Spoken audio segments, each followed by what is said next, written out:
We'll get this going. Dr. Revis, if you would, you've already said something, but go ahead and bring greetings. Okay, greetings everybody, and welcome to week 2 of our Mail 605. And I hope you've had excuse me. Excuse me. I hope you've had a great week and have gotten some work done on your SIAP. And I know that I have reviewed one person's SIAP. They put it in the internship shell. And don't forget, guys, you've got to do the enrollment verification activity for your internship as well. So I sent an email out yesterday evening after our faculty meeting. Dr. Lamb wanted us to check and only had about 3 of you who had already done that. So if you've not done that, be sure you get that done after class tonight for me. But welcome, and we will get started. Okay, and Jasmine, on a personal note, I talked with Dr. Lamb and we're working on some things. We got time though, so just know that I'll get with you when I know more, okay? Okay, thank you. You're welcome.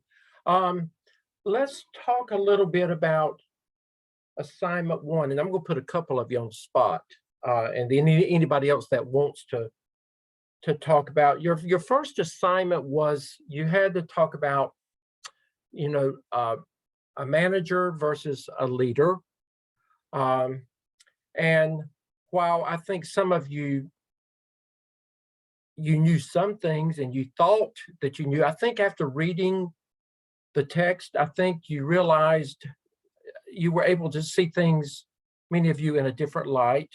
And that's the whole purpose of this reading, is to help you to better understand those things. There is a true difference between a leader and a manager.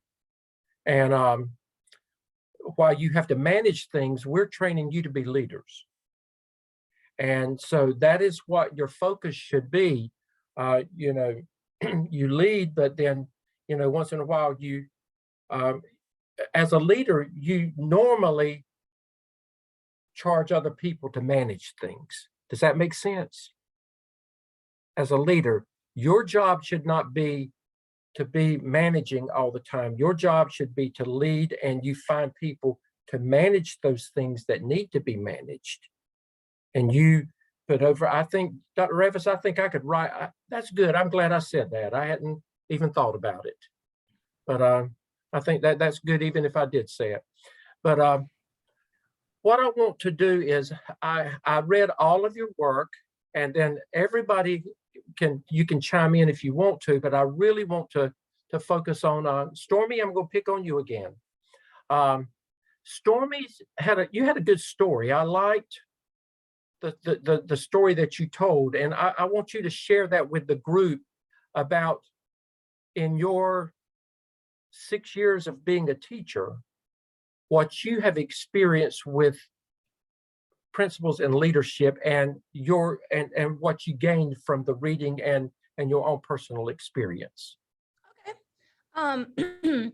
So to, I guess, kind of summarize everything that I wrote, in my 6 years, I've had 4 different principals, and not until I read the assigned reading did I understand that there is a true difference between managing and leading. And the quote that I used, the guy said something about they're actually different types of people. And so when I started thinking about the 4 principles I've had in these 6 years, I thought about the fact that they all were completely different people. And then I started just kind of thinking about each one as individuals, and really learned that I've only had one leader, and it's my current principal who just started in November. And I put this in my writing, but we had twins who passed away last week in a car accident. And, you know, we've never experienced anything like that at school. And my principal, being new even, it's just the type of person he is, that he has led us through this. And today was the first day that I heard people laughing in the halls during class change. But I learned that I had been being managed the last 5.5 years. and not until he came in was I learning from a leader. And I told Dr. Stedman in my writing that I learned that I want to be a leader so that I can be more like my principal, that he's shown me everything that I should be and that we all should be as humans within our schools.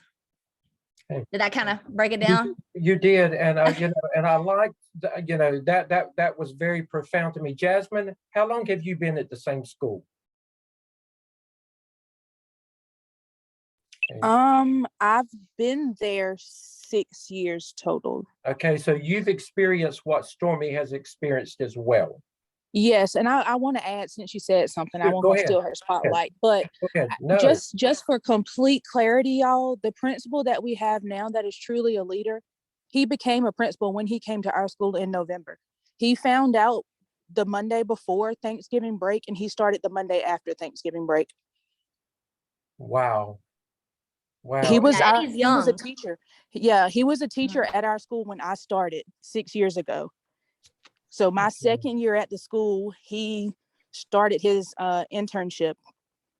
So this is his first role as a principal. He's been our middle school AP for the last 4 years. Okay. But yeah, he was just kind of thrown into this. Okay, well, it sounds like he's got some good support from good teachers as well. And you can't be a good leader if you don't have good followers. So, you have to be good followers as well. Thank y'all for sharing that. And let me see, Rachel, can I pick on you? Okay, Rachel, I liked what you had to say.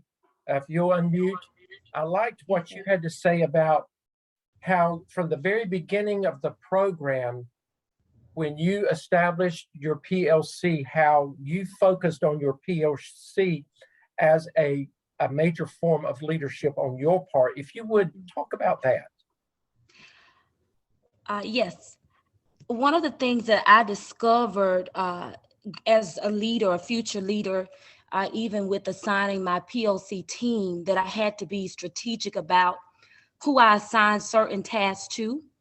And I've been at my school for 9 years, and I noticed that many teachers, they get burnt out or they lose that passion because they're assigned to roles that they really don't enjoy. So I think one of the things that I've discovered, and I'm learning, that it's very important that with a team that you place the right people in the right spot so that they can excel. In my PLC, one of my teammates, she has a passion for technology. So I knew that anything that we needed for technology, she would be the one to do it because she has a passion for it. So leadership, I think it thrives at its best when we assign the correct people to the right roles. Okay, very well said. Thank you. And what I'm going to do is every week, it's not, I will focus on, I can't focus on everybody, but I will focus on, after I've read an assignment, somebody or somebody's assignment. But before we move on, who else, because there were a lot of good things said, who else would like to, before we move on, what would you like to say about your reading on a leader versus a manager and your thoughts on this assignment? Anybody else? Don't be shy. I'll say something. Okay. It was just eye-opening to me. I had never really given it that much thought, to be honest with you, until I started reading and looking at the differences between the two. And kind of like I said in my writing, I started thinking of different people that fit into those different roles. And Right. I never really, it was just dawned on me. I never realized such a difference and how people really do fall into those roles, like perfectly. All right. Thank you for sharing that, Tanya. And I can remember, I don't know if it was Nazmul or and it could, both my Joshes, I think. I'm thinking of my men folk. I think all of you, every one of you, alluded to the fact that from the time you were just young, very young, that you saw leadership in you. In a lot of the things that you did just growing up, that it just has always just come naturally those kinds of things. And, you know, and I think we recognize that, and and when we do, I mean, we can go in many directions with leadership. We can go in a positive way, or we can go in a negative way. All of you are choosing to move in a very positive way with that. But I think all of you, because of where you are now, at some point in your life, even in your childhood, you could probably all go back and you could recognize, maybe you were the oldest in the family and you had to take, you know, leadership over your siblings, or you could find yourself in a church setting in Sunday school, kind of being the leader of the pack, or in a daycare. I can remember, and I'll stop after this. My son was in a in-home daycare, and she kept probably about 10 or 12 children in her home, and she was just phenomenal. But my Adam was born, he was born an actor. From the time he came into the world, he was acting. So when he was just he would go to daycare, and on days when they couldn't go out, when they couldn't go outside because it was cold weather or it was stormy outside, Miss Lynn would let Adam just take over. And she always had he would have everybody, he would have them dressed up, they would be doing a play. He was in charge. Even the older ones would pay attention to him, and she said he had command over them. So I agree. I think that it starts at a very young age, many times, leadership. I want to share my screen, and Dr. Revis, I'm going to go into something yours will come at towards the end. But I want to go ahead and before we get into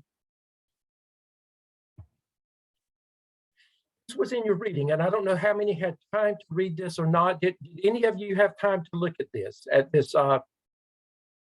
document under week 2, lesson 2? But it's the pros and cons of being a school principal. And you know, there's the problem. I mean, the list could go on and on and on and on. You know, these are the good things about being a principal. These are not the so good things about being a principal. But I want us to talk for just a few minutes, and then I want you to chime in if there's something that resonates with you. A lot of people become a principal because of the salary. You realize that, you know, that education is your livelihood. You've gone to school, and you realize that if I move to that next level, that I will make more money, that it's going to benefit me financially. You know, that's not the only reason. You have to have a love for what you do, and you should have a love for what you do. But, you know, that's a pro. Being a school principal does give you a higher salary. And I can tell you, when I moved from being a teacher to an assistant principal, there was not the biggest difference in salary, Dr. Revis. And you won't find the biggest difference in salary when you move into an assistant principal role, but you've got to have that experience. So don't let that deter you from saying, well, you know, I can stay in the classroom and do that. You're only going to be in that role for a little while. When you move into the principal's role, that's when it does become a difference for you. Remember, your months of employment change. You're paid on for your experience on a level based on the size of your school, based on accountability. There's lots of factors that roll in, and in many places, this figure is not too far off anymore, Dr. Revis. I mean, that's pretty close, especially if you work at a large school or at a high school. Now you're going to earn every penny of it, but that is, you know, your salary will begin to increase significantly. So, you know, that's a pro for becoming a school principal. So you do need to think about that. Let's look at another pro. It's a variety. Redundancy is never an issue when you are a school principal. And Dr. Revis and I have been there. We can no 2 days are ever alike. Dr. Revis, how many times have you gone into the building and you had it all laid out when you, on Sunday afternoon, you said, on Monday, I'm going to do A, B, and C. But guess what you had to do when you got there? X, Y, and Z. A, B, and C, you didn't even get to think about it. And maybe not the next day either. So no 2 days are ever alike. There is so much variety in being a principal. Dr. Revis, any comments on that? Well, that's true. I mean, I always made a to-do list, like you say, but you have to deal with real time and the situations that arise. And then you may take that A, B, and C home to do it at night, particularly if it's a report that's due to your superintendent or something like that. Always remember on your to-do list, I'm bird walking, Dr. Stedman, on your to-do list, if your supervisor or superintendent asks you to do something, that goes number one. That moves up the ladder because you have to be able to respond to your superintendent and his designee, or what I would consider as supervisors. But you've got to start out with that plan. But just know it's never boring. And never, ever, if it's your superintendent or one of his associates, never, ever submit nothing but quality work to them. You don't have but one time to make that good impression. Don't ever send anything that you know is not your best to them. And again, like Dr. Revis says, it becomes top priority. So, you know,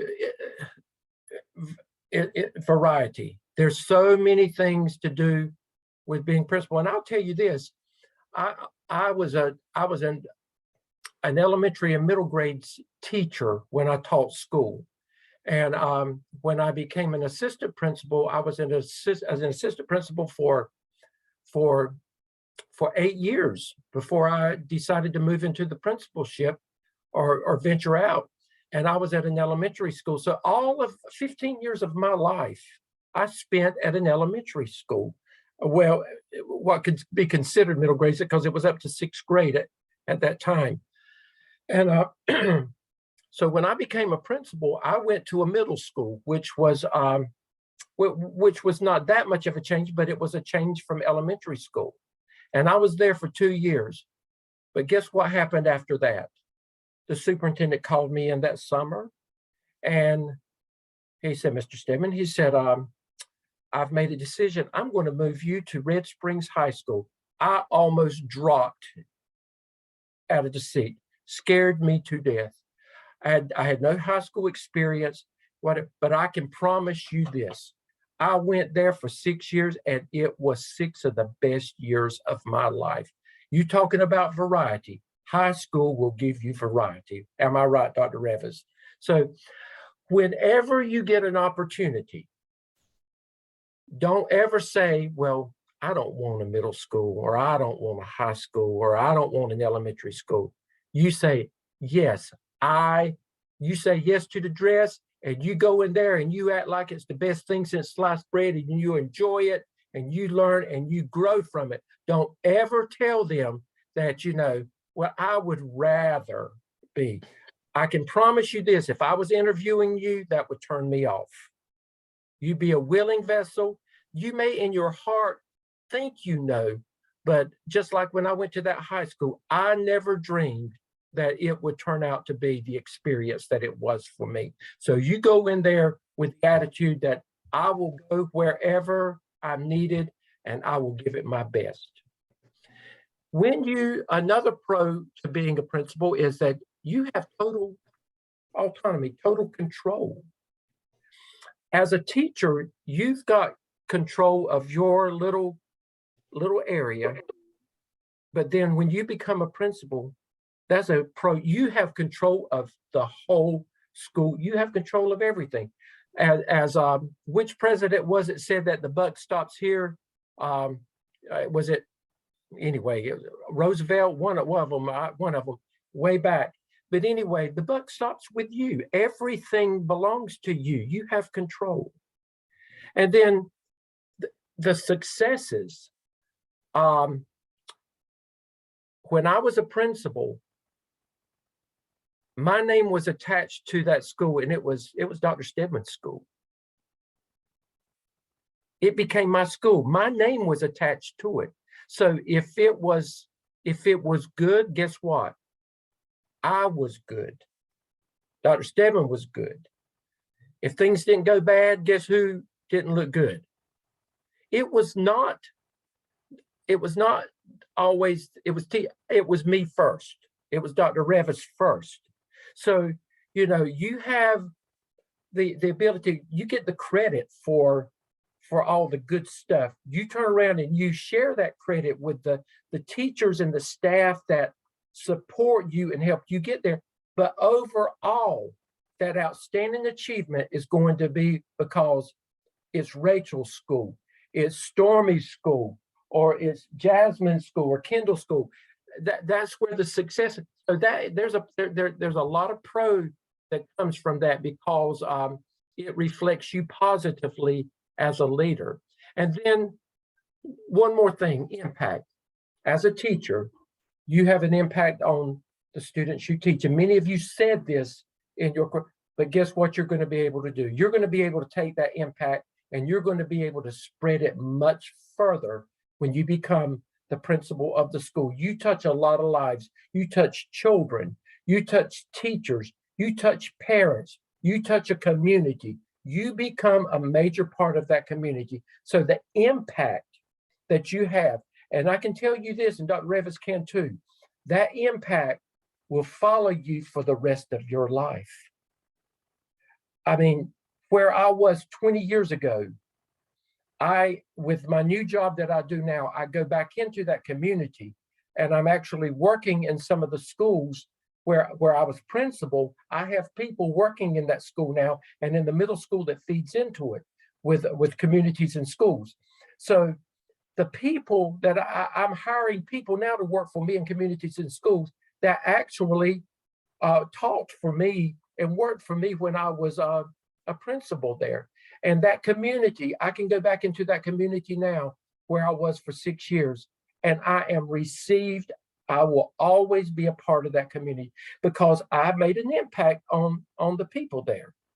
So, make an impact, a positive impact, and it will carry you for the rest of your life. And then we're going to quickly go through this. Not everything's always good. You have to look at the flip side of the coin.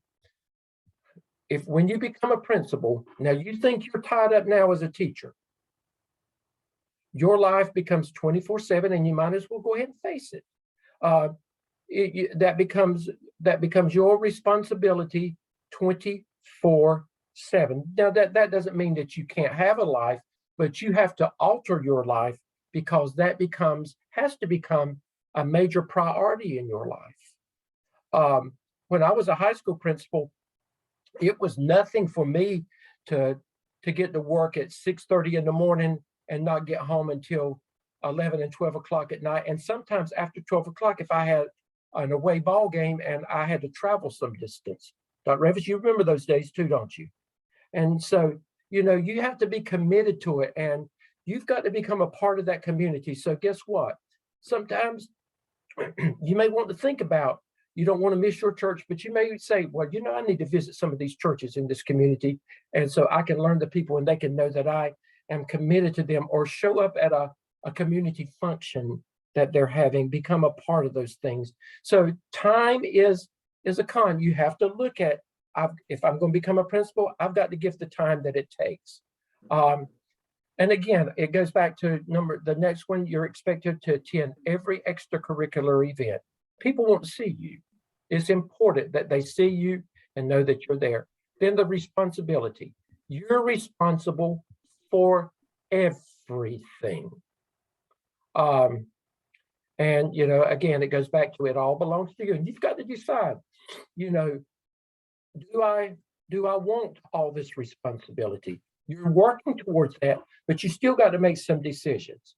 All of the student discipline, you may have an assistant principal that works with you, but at the end of the day, even when I had assistant principals, sometimes they didn't like what the assistant principal said. So guess who they wanted to see?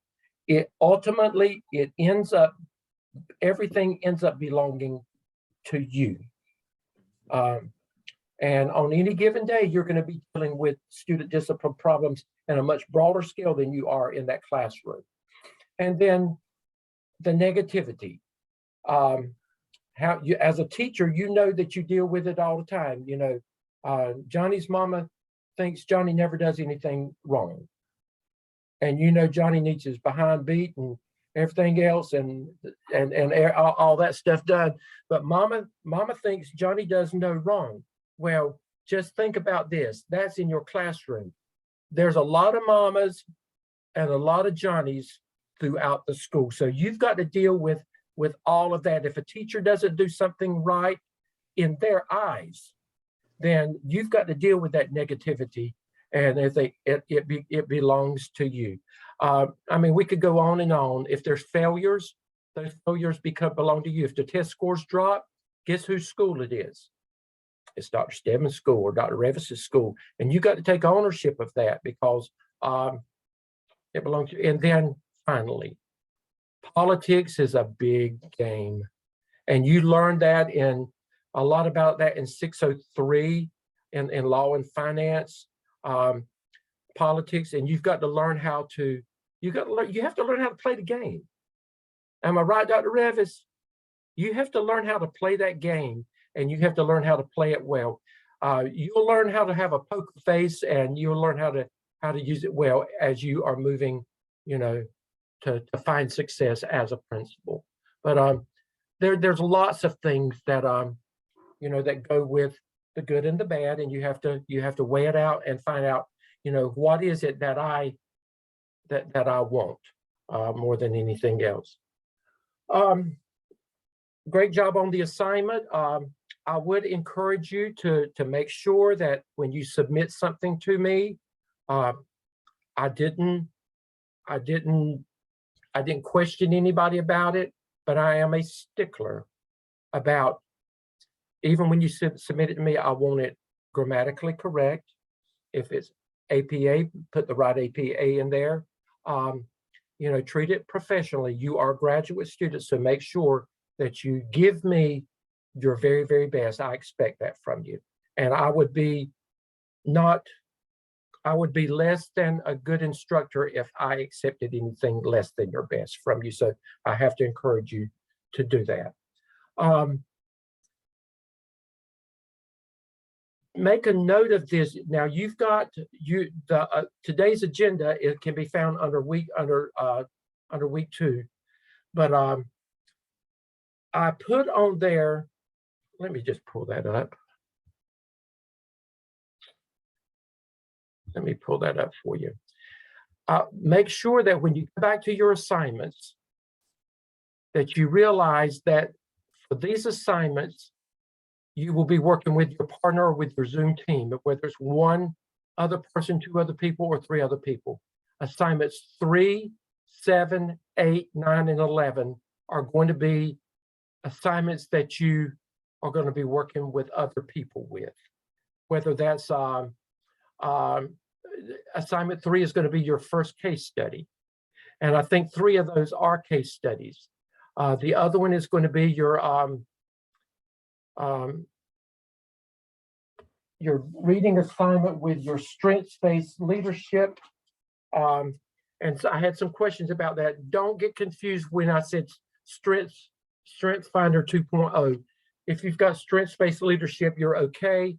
I've got an older book, and probably with the revisions, they just didn't put some of that language in there. So you're okay. I answered that question for others. And then I want you to go back, and I want you to really go back and pay special attention to your assignments 4, 8, and 11. You need to begin looking at those because those are much more detailed, much more comprehensive. I'm not going to go into those tonight. We will talk about, I'll talk about 4 next week, your case study and and I'll talk about 4. And then after that, I'll give it a couple of weeks and I'll talk about 8. And then Dr. Revis will really focus on 11 about midway the program. But you need to go ahead and look at them and get in your mind, you know, what it is that you're going to be doing. But all of these are pretty big assignments, okay? What I want to do now is I want to bring up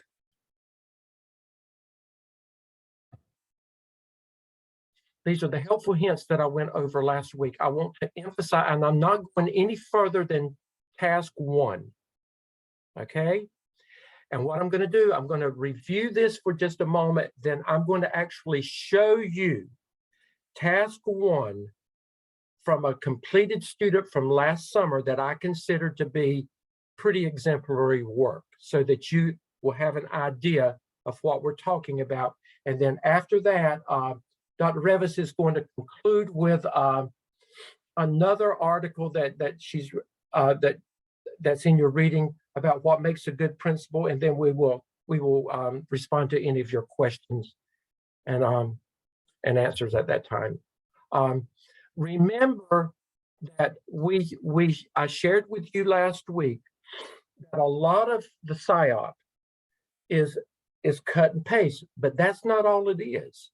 Remember, I told you that you can't just copy and paste just for the sake of copy and pasting, that if you copy and paste, that it's got to fit into the rubric. And the thing that you need to remember about the SIAP is that you've done little, I consider the APSL like a chapter. I consider the APTIL like a chapter. I consider the OMA like a chapter, the SKIP like a chapter, the CAP like a chapter. Those are like chapters.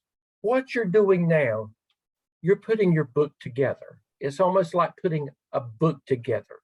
And your book's got to tell a story. It's your story about your school. So it becomes very personal. Remember, you write in the first person, you can say I, or my PLC and I, my principal and I, my leadership team and I, my school improvement team and I.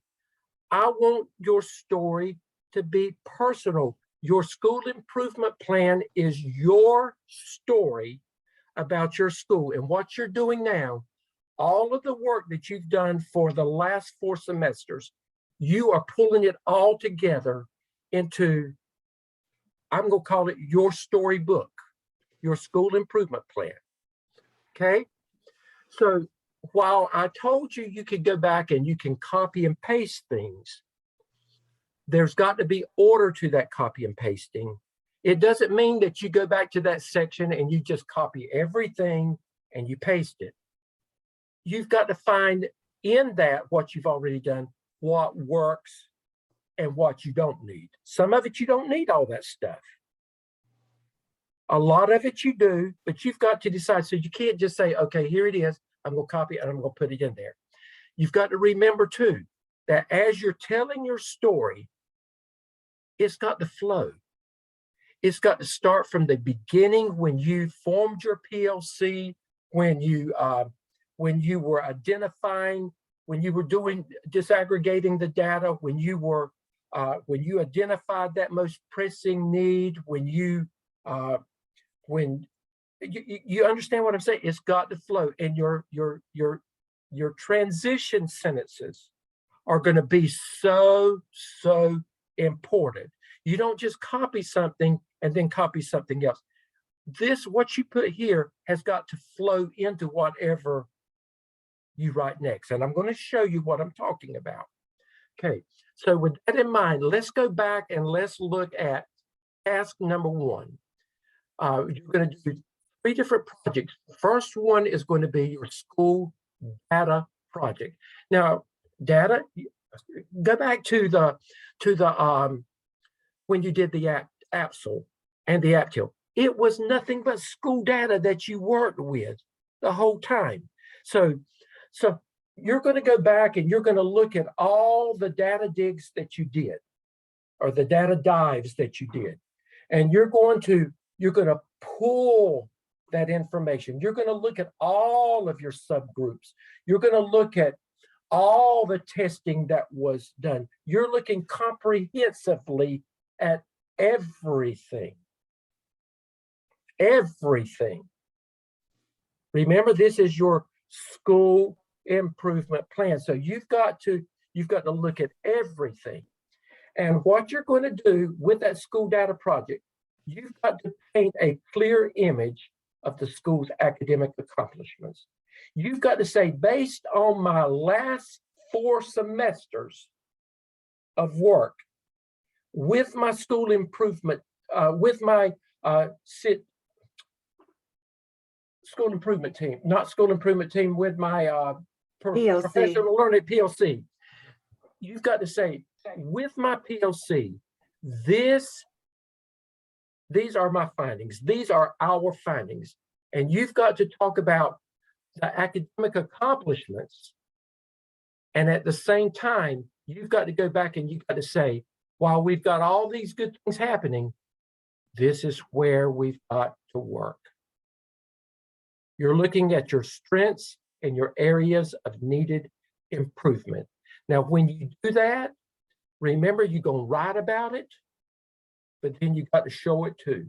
So all that graphic stuff that you did, that needs to be included in your story. When I read about it, I want to see it too. So you go back and you find what it is that you want to show me. In addition to writing about it, what do you want to show me that's going to help tell that story too? Okay?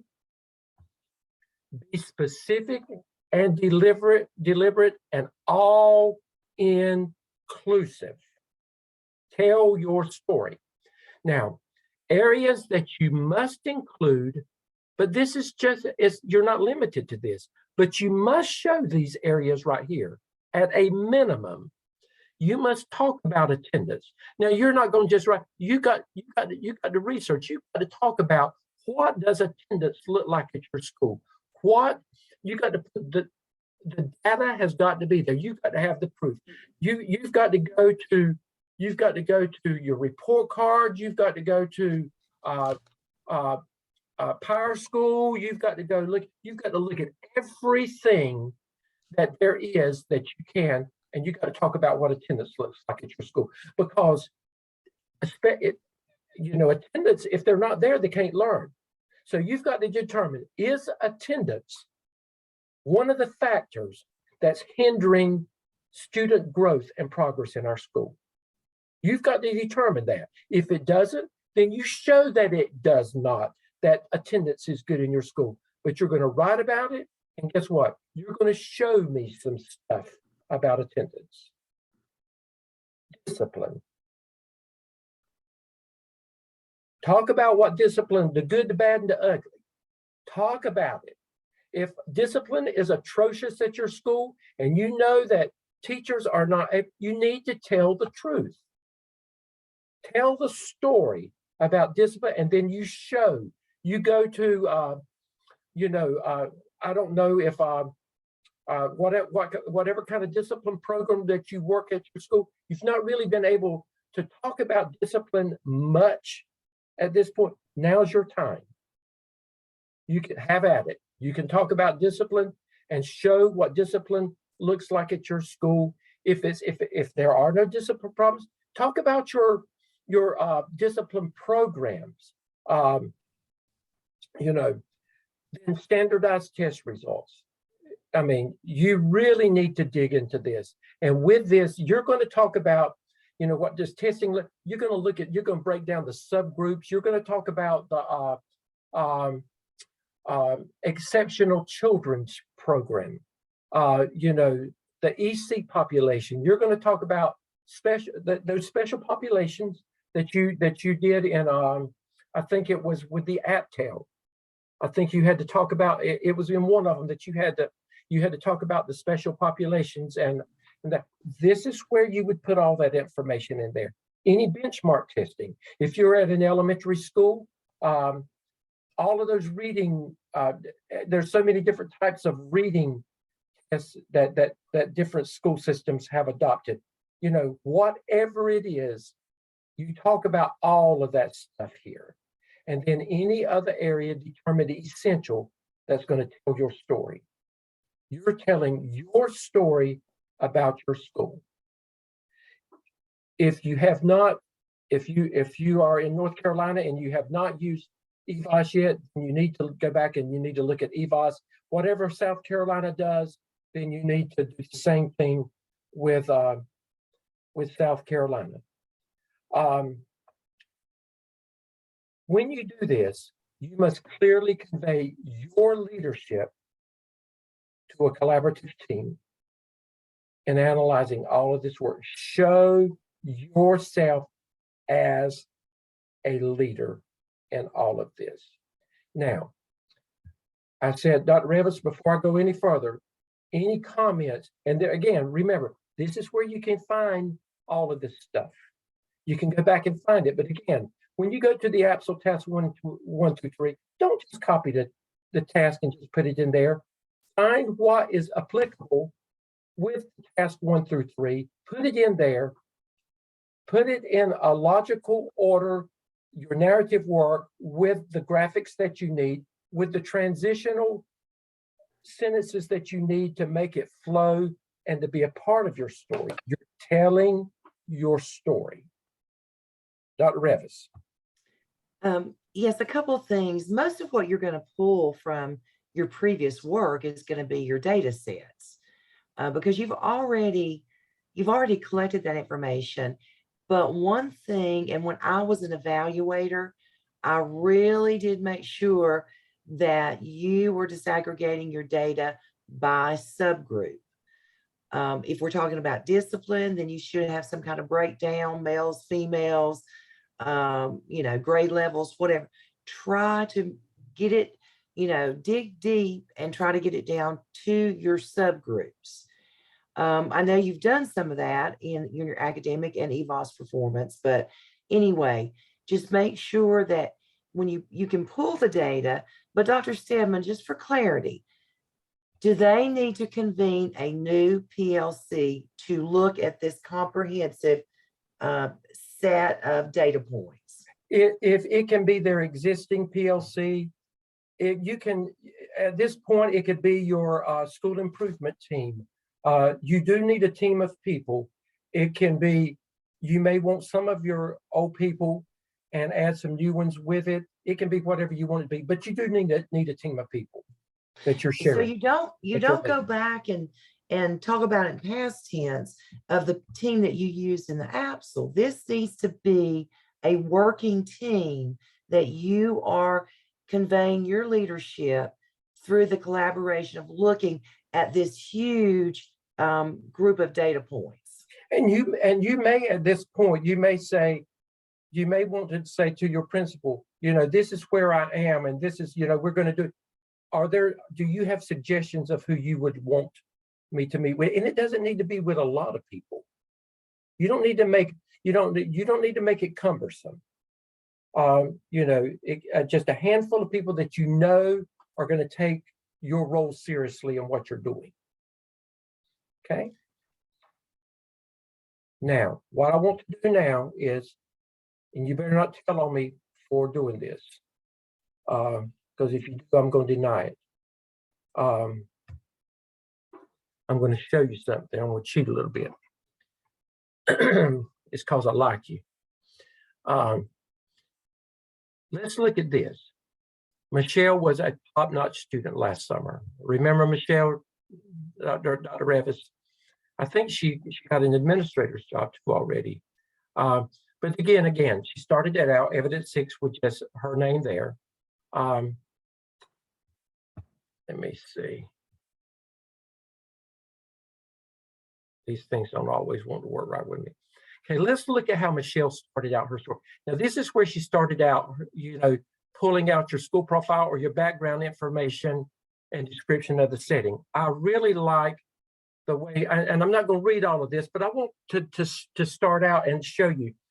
She started out, she said, Shady Brook Elementary is a K-5 Title I school located in Kannapolis, North Carolina. And she talked about where Kannapolis is or whatever. She gave a good introduction of that, of what her school looks like. Our students come from diverse economic and ethnic backgrounds. Our school population includes, and she went on to say that. We have an active parent-teacher organization. Shared all that. According to the most recent data as indicated in Power School and IndyStar, our school's demographics contain the following, and she listed that.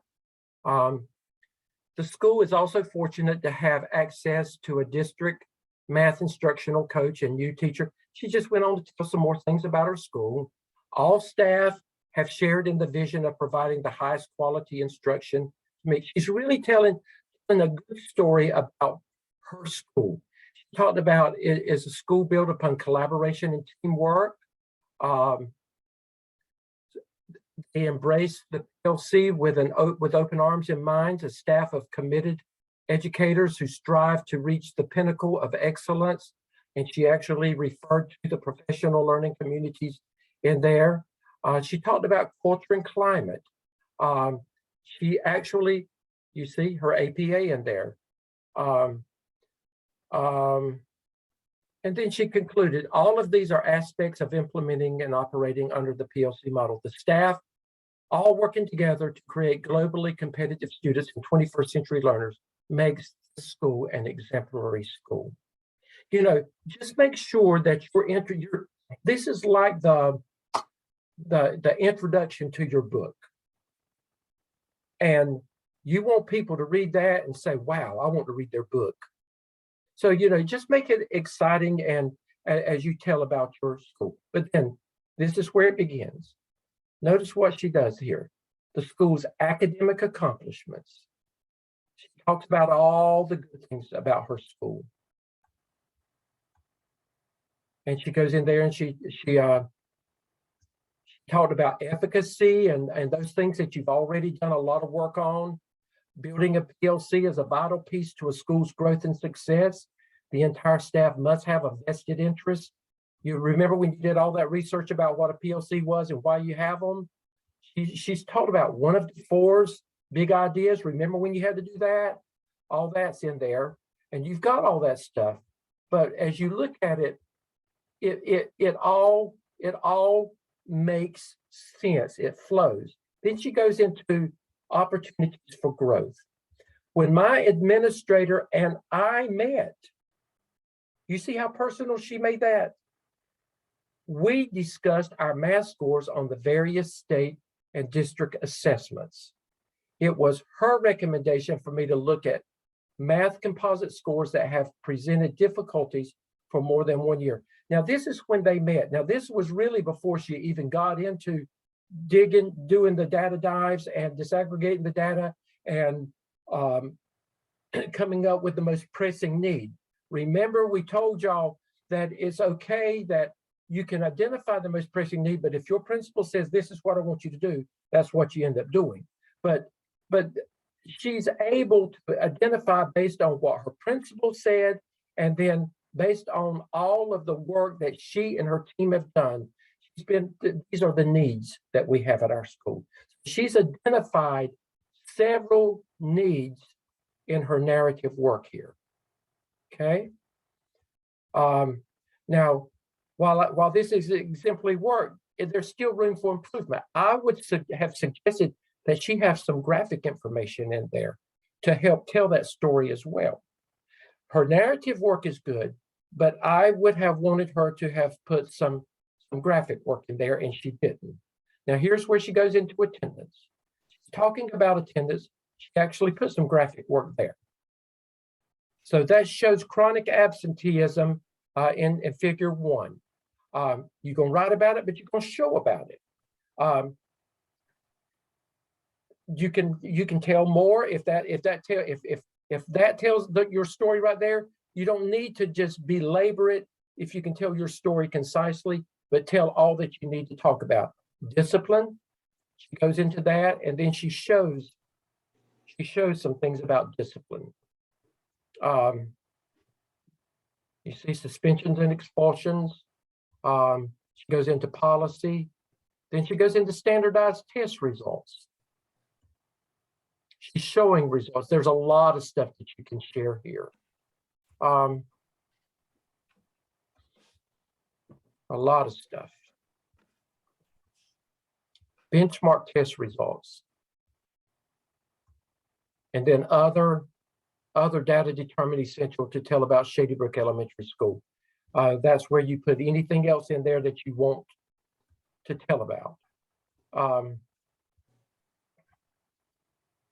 Then she goes on and she's showing and telling special populations.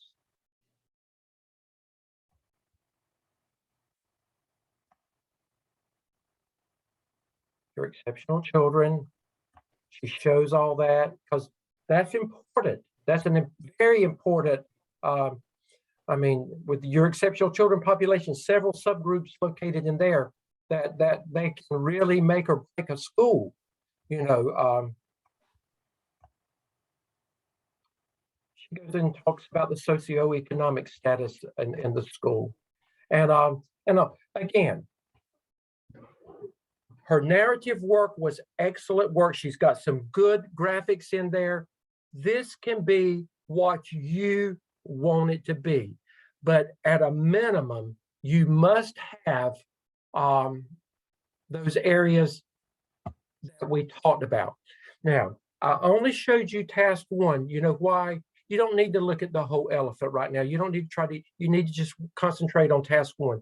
Get task one done and then feel very good about that. And because we've got the time now, you know, before we were saying submit 1, 2, and 3 at the same time, don't. Go ahead and submit. When you get one done, let me go ahead and look at it and give you approval to move on to task 2. Okay? Let's just do it that way and move it. But don't send it to me until you feel in your mind that you're sending me the very best that you can give me. Now, I'm still probably going to give you feedback on it. Dr. Revis is going to send it back and say, I need you to consider this. I still want you to think in your mind, this is the best I can give Dr. Stedman. And if it's not the best, I'm going to tell you why it's not the best, and I'm going to tell you how to make it the best. Okay? That's what we're going to do. Is that a deal? But just going over what I just went over and showing you that example, does that help you better understand how you need to get started with this? Okay. Everybody good to go with getting started anyway? Okay. I have a question, Dr. Stedman. Okay. Oh, 2 questions, I guess. And you might have said this. I noticed in her narrative that she used the different subheadings. Do you recommend that we use those same subheadings? Absolutely. And I'm going to tell you why, Carrie. When the evaluator looks at it, that makes it so easy for them to identify that you've got what you need in there without having to look for it. So boldface it and put those subheadings in there. Yes. Okay. And I noticed the extra ones at the bottom, like about the EC and the special population. That's where she just added what she felt like was important for her narrative, correct? Right. Okay, right. So anything like that, we can also add as far as. Yes. And again, not limited to this, you can put as much as you want in there. Okay, so it's your story. I will tell you, and it's not about how many pages to your SIAP. I've had SIAPs that have been as many as 250 pages before when all the work was done. So it can be as comprehensive as it needs to be, but just because it's thick doesn't mean that it's effective. You know, I'd much rather have 125 pages and it be effective than have 250 pages and it's just a bunch of stuff. And let me reiterate something, Carrie. In your template, it specifically says you address your special populations. Right. So that's one of the must-haves. And don't forget EC, second language learners, and your AIG, your academically gifted learners as well. Right. So make sure you do those. And Dr. Stedman, just for point of clarity, because I know that coaches and instructors have worked differently with you throughout your 5 semesters. The way that Dr. Stedman and I work is you turn your work into him and he gives you feedback. You can turn it into me as well, but when it says it's due at 9 o'clock on Sunday evening, that's to Dr. Stedman. If you want me to review it before that 9 o'clock deadline, you've got to get it into me like Friday night so I can give you feedback and you can make revisions. The only time you have to send it to me is if Dr. Stedman tells you you've got to work with Dr. Revis. Okay. So I know that you've worked with coaches and instructors in different ways with your evidence work, but that's how we work together. Okay. But we're both there for you. Okay, Melissa? Yes. I had a question for Joshua. He wanted me to ask. He couldn't come to class tonight. All of his previous data, he said, was just related to CTE because that's what he teaches. So he wanted me to ask for clarification for him if he would have to go back and look at the EVOS data for like math and reading, or if he can just stick to that CTE data that he was looking at for his SIAP. He will need to, he can focus on CTE. That needs to be his focus. But he needs to look, he needs to have some information in there about what the overall test scores for the school looks like. He doesn't have to go into detail with it, but all, remember we said all inclusive, all test scores. So he needs to talk about, you know, because when you look at the school improvement plan, the school improvement plan is not just to improve the CTE department, it's to improve the school. So, you know, his focus could be on, you know, on CTE, but then you've got to look at the total school when you look at the school improvement plan. So you do include information about other tested areas. Okay. Okay, thank you. I'll let him know. Okay, thanks, Melissa. Okay, other questions before I turn it over to Dr. Revis, and it won't be long, but what I want to do is to begin with something that we can discuss. I want us to go into the meat of what you're doing with your evidence work, and then I always want to conclude with something that we can leave and think about. So Dr. Revis, I'm going to let you take over at this time. Yeah, I can't hear you. I'm going to share my screen. And you know what? I don't even have the course. Maybe I can. I don't even know if I've got the course pulled up, Dr. Stedman, but I'll try. Okay, I got it. Dr. Revis, I can pull it up for you. No, I think I've got it here now. Okay, got you. I think this is one of your readings from last week about what makes a good principal. Can you see my screen? Yes, we can. Okay. And first of all, before we get started, what I would like to ask is if you could just raise your virtual hand, how many of you have worked in more than one school setting? How many of you have worked in more than one school setting? Okay, so Libby, I think it's you. Libby and Jasmine, okay. Okay. See, I'm looking at Yeah, okay, there's Jasmine. Okay. So Libby, let me start with you. When you move from school to school, can you tell the difference in the climate of a school and the atmosphere? Yes, ma'am, you can tell. You really most definitely can tell. Okay. Tell me a Okay. little bit about your experiences. What is different? Joshua raise his hand too when you get ready. Okay. Can you repeat the question? I only heard the beginning part of it. Can you give me an example of what you found different in your settings? Yes, when I first came to South Carolina, I was at a Myrtle Beach school, and it was inner city. So the population was a lot different than the school I am at now. For example, the Myrtle Beach inner city school has a high population of homeless families and transient / migrant workers. And at the school that I'm at now, everybody's, it seems like everybody's, their families are, from a higher socioeconomic status. So I went from working at a school where the kids just need love to a school where the kids feel entitled. So the population of teachers is so much like the feel and the environment at Myrtle Beach Intermediate School and the camaraderie that was among the staff is so much different than at the school I'm at now. So everybody at Myrtle Beach, we were all helping each other. We were like collaborating and always talking. Every Friday we had a book club. And then at my school now, it's kind of like a dog eat dog. The competition is very high. Everyone talks about whose students or whose parents' kids they have in their classroom. So it's very different.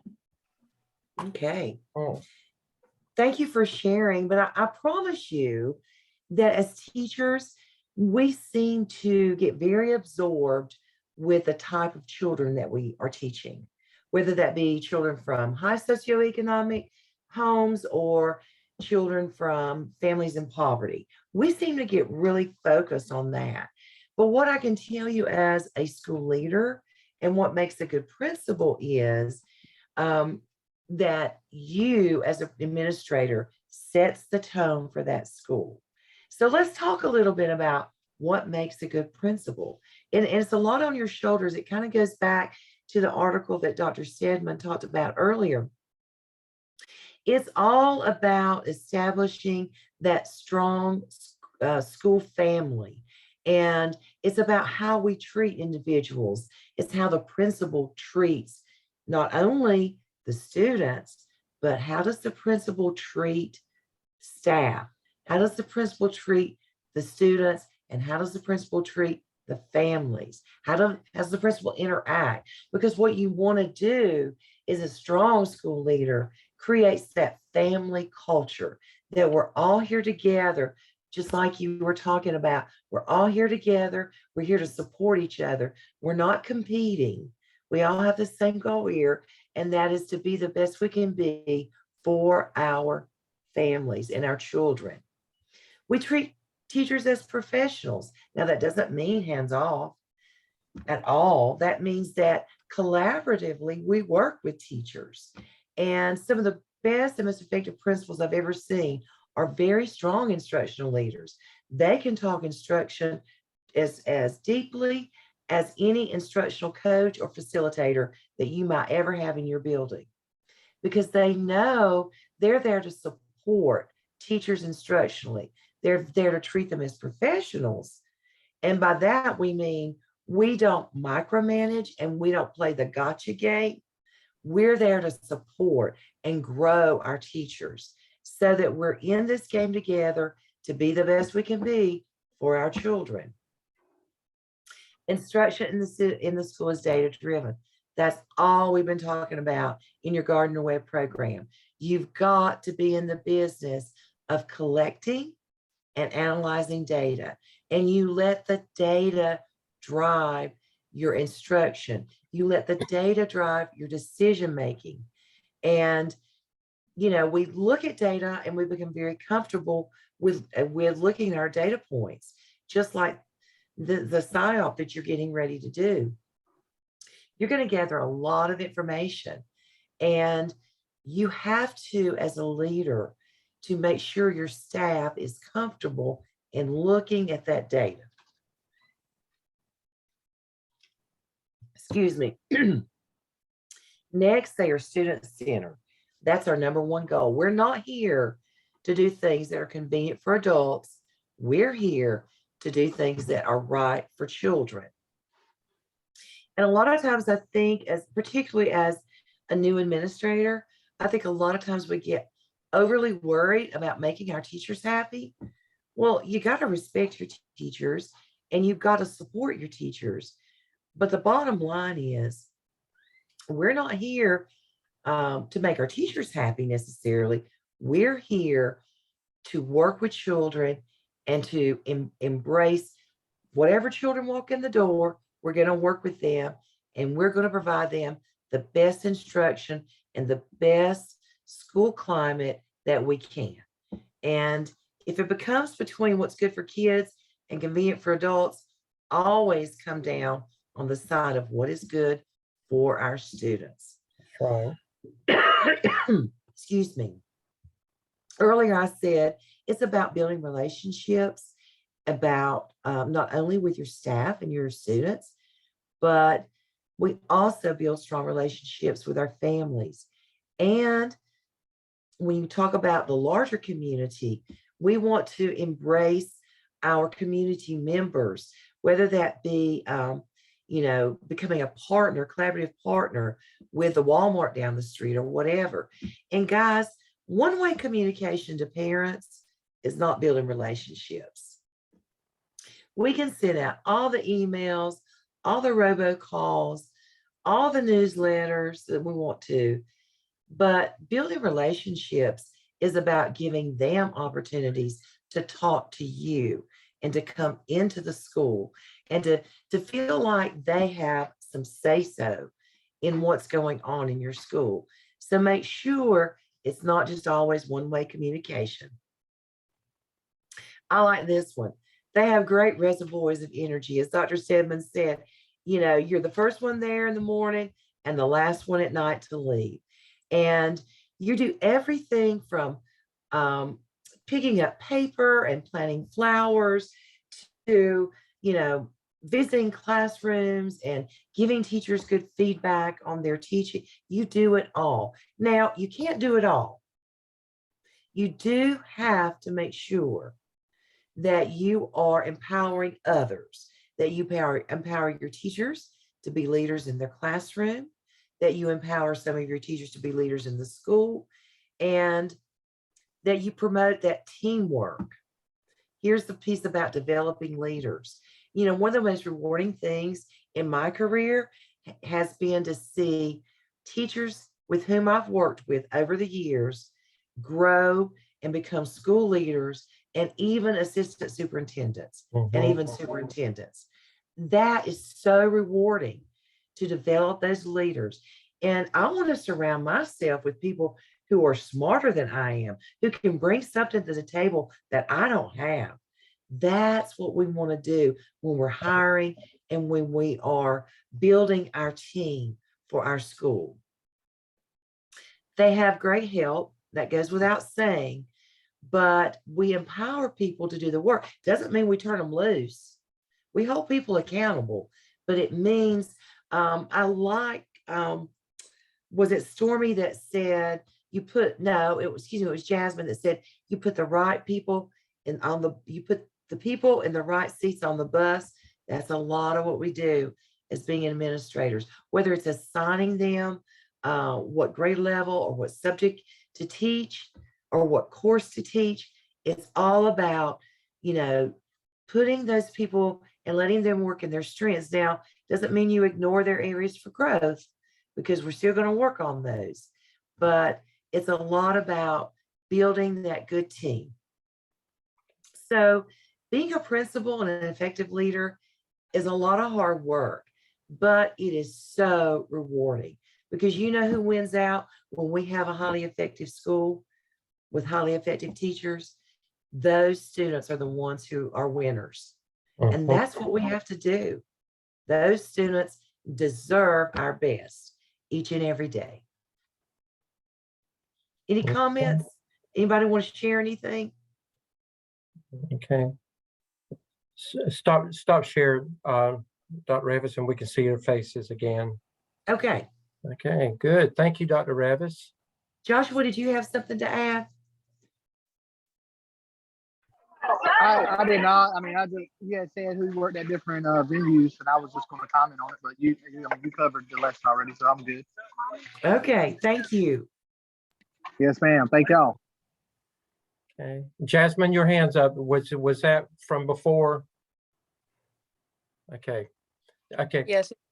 Okay. Does anybody have any questions in closing, thank y'all so much. You've been so attentive and so a part of what we've been talking about tonight, and I really appreciate that. Thank you so much. Do you have any questions in closing about, you've got assignment 2 is due next week. Make sure that you have started on your, start reading on your strengths-based leadership book. Make sure you start that, begin working on that. Don't wait till the last minute.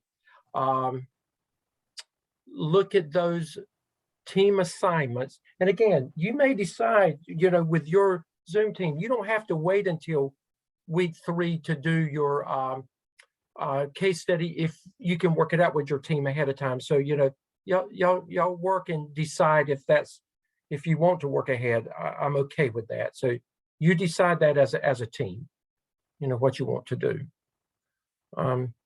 I hope that what we've shared tonight has helped you. I hope you have a better understanding of how to begin working on the SIAP and, you know, to be able to move forward with that. So, yeah, any questions? I see all these babies in here. That's our future. Okay.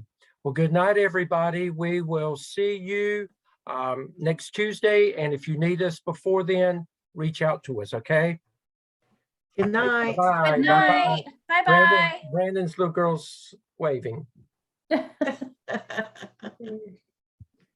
Darn.